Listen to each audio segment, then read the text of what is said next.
we hump it on a Wednesday, we drink on a Friday, we get real on a Monday, but it doesn't matter what day it is, Monday, Wednesday, Friday, and sometimes Tuesday, sometimes Thursday, sometimes whenever we're fucking just doing something else, there's always something going down, and that is some breaking news.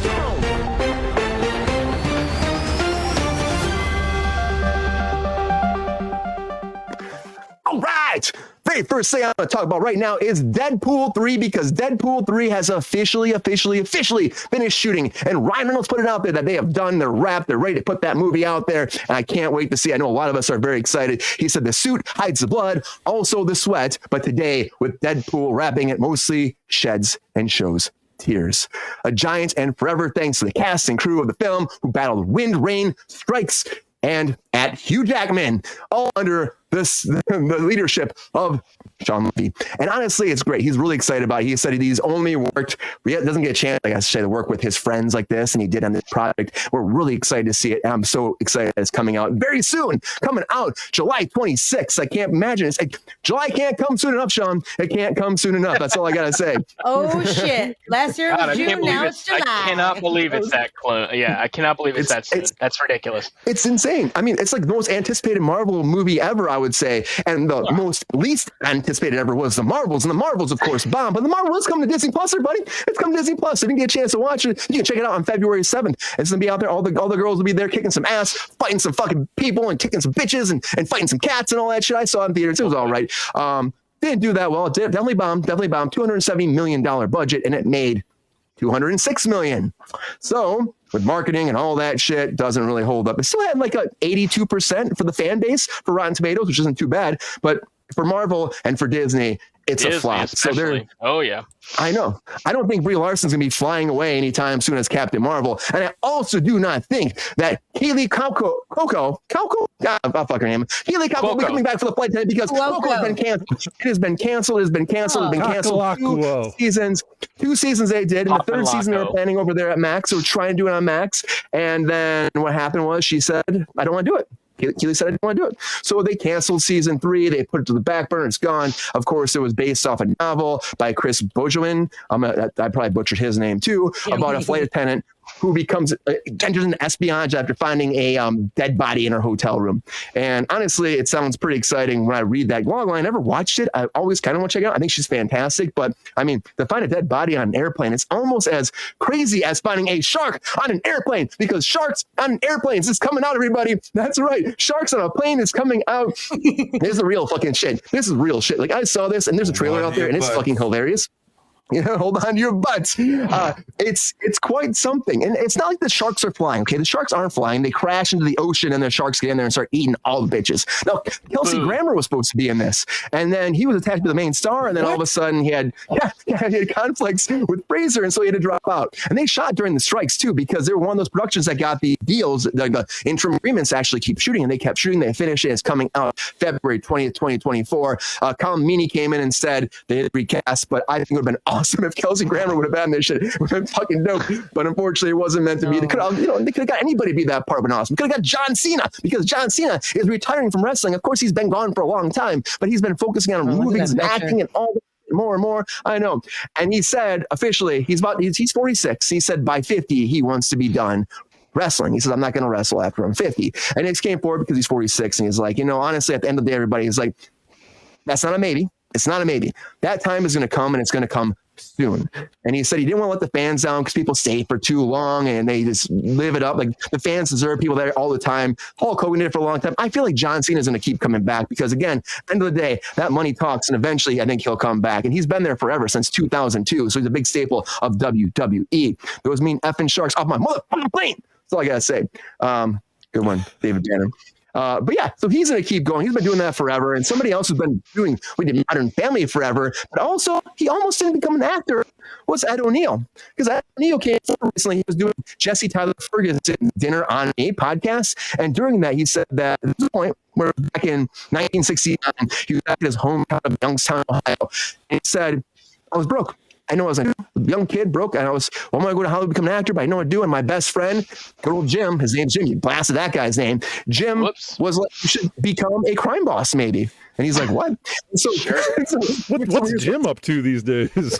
Well, Jim, I'll tell you what Jim's been up to, man. I don't know if he's in jail right now, but Jim took him on a ride. to a bar Queen. and went to the bar. Yes, it's going to be Peacemaker. Yes, Peacemaker is coming. They're going to be shooting very soon. After Superman Legacy, they're going to start shooting Peacemaker. But so they went to this bar, and then he watched his friend Jim do a deal. He's like busting this guy's head or whatever and trying to get money. Comes out to the car afterwards. He's like, hey, when they left, he said, you can do this kind of stuff for me. Okay. I'll protect you. I'll give you an easy stuff to do. Just, you collect here, you collect there, you do this, you do that, and you drop things off here. And then, once in a while, you might have to lean on a guy. That's cool, right? You can do that. Lean on a guy. Want to make some fucking money?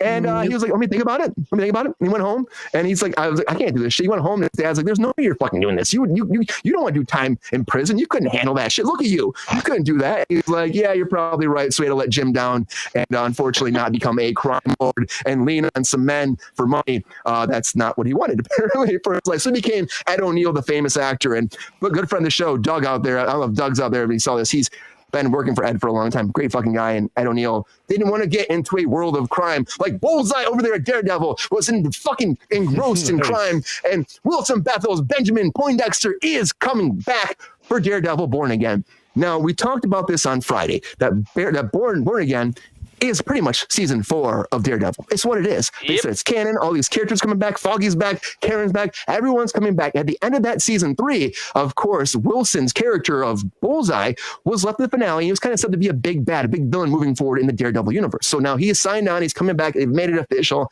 And he's doing, as of right now, they're saying 3 episodes. Might be more, might be less, but 3 is kind of what Deadline's been saying. So we'll wait to see if that's ever confirmed. We have to wait to see the show. They're also talking about cutting those episodes, as we said. But I don't know. We'll have to see what happens. I'm very excited because it is season 4 of Daredevil and it could be fucking awesome. I'm so excited about it. I'm excited also about Squid Game season 2. And we're not getting shit about when this is coming out. We're not getting fucking shit. They keep saying like 2024. They said again, we have a big announcement about it. And they're just like, well, sometime in 2024 you get Squid Game season 2.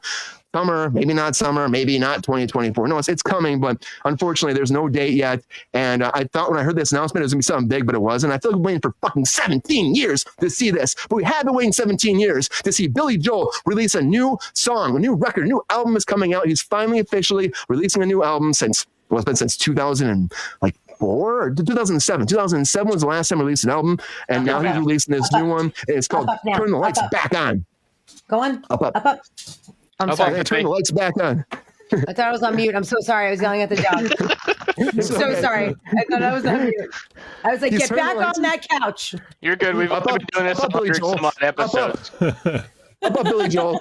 But yeah, he is releasing this album. It'll be on vinyl too if you want to get it. It's going to ship January 31st. Of course, it'll be on vinyl. And it's him playing piano. He got a little thing on Instagram. It's pretty cool, pretty unique to see. Hopefully it's a great album. Honestly, he's a fucking legend. I bet it'll be awesome. It really will. He's a legend in music. Just like who's becoming a legend is Taylor Swift. And she is being stalked again, everybody. Taylor Swift has been stalked again. And her stalker stalked her twice and within 3 days. And he was, of course, arrested twice. This went down on a Saturday, then went down on a Monday. Now this guy, David Crow, 33, from Seattle, went outside her New York apartment and he was messing. Oh, he's a looker, isn't he? Look at this guy. Ladies. Post Malone motherfucker. This Post Malone motherfucker is available. I don't know if he is, but NBC News was talking about this. You think he's taken?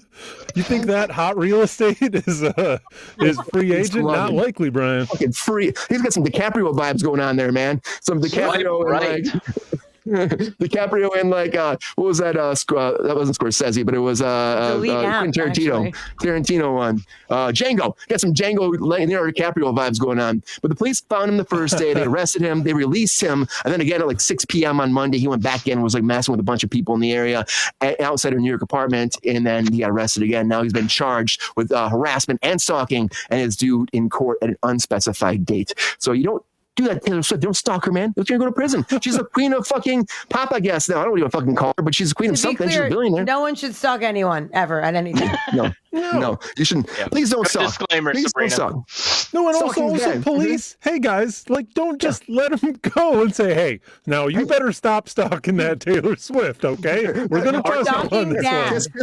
Don't stalk her on Saturday. You stalk her on Monday, though. Okay, your fucking shit's going down. Don't stalk her, especially on a Monday.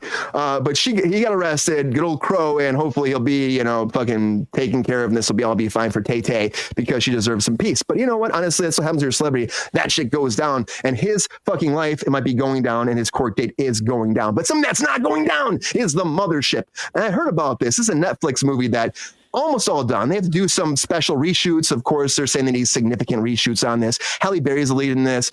And it's a great sci-fi movie. At least the premise sounds great. But they shot the whole thing in 2021. And then they were doing post stuff forever, lots of post-production for this. And then they said, we stalking 7-day job. Yeah, it is a 7-day. You fucking do better, man. But no, fuck, don't stalk. But so they were going to do this shit. And then it just, they're saying the actors are looking too old now. It's like 2021 till now. Like, what? Netflix? That's fucking rude.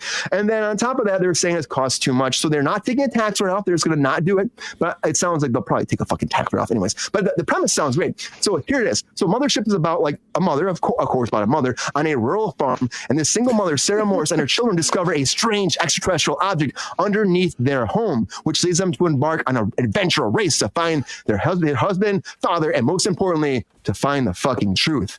And the truth is out there. That's all I gotta say. It's out there. And this sounds great to me. I wish this would have came out. We'll never see it now at Netflix. But the truth, again, is out there. And Gillian Anderson says that all the fucking time in the X-Files. The truth is out there. And she's coming to Tron Ares, everybody. So Tron Ares casting. This shit's great. This shit's coming. I can't wait for Tron 3. But she's attached now. They're not saying what her role is, what the premise is. All we really know so far about this movie is Jared Leto's character has been confirmed to come out of the video game world and into the real world. Oh, God damn it, the planet Earth. Jared Leto. Go back to your creepy island, you weirdo. Yeah. He should only be Morbius moving forward. That's it. Agreed. It's Morbin time. It's fucking Morbin time.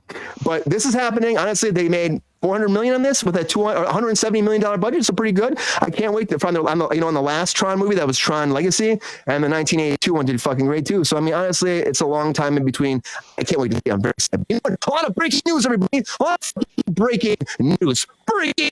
And honestly, I'm pretty excited about most of it. It sounds fun. And again, don't stalk Taylor Swift. Don't stalk anybody. Just don't stalk anybody. That might be fun. A lot of breaking news tonight. Yo, player. Thanks for watching the video. If you enjoyed this video, please like and subscribe and hit the bell to be notified when we are live. And if you are able to join our Patreon, please join. Because the Pep Star needs more snickety snacks. Because I'm hungry. Holla back. Love y'all.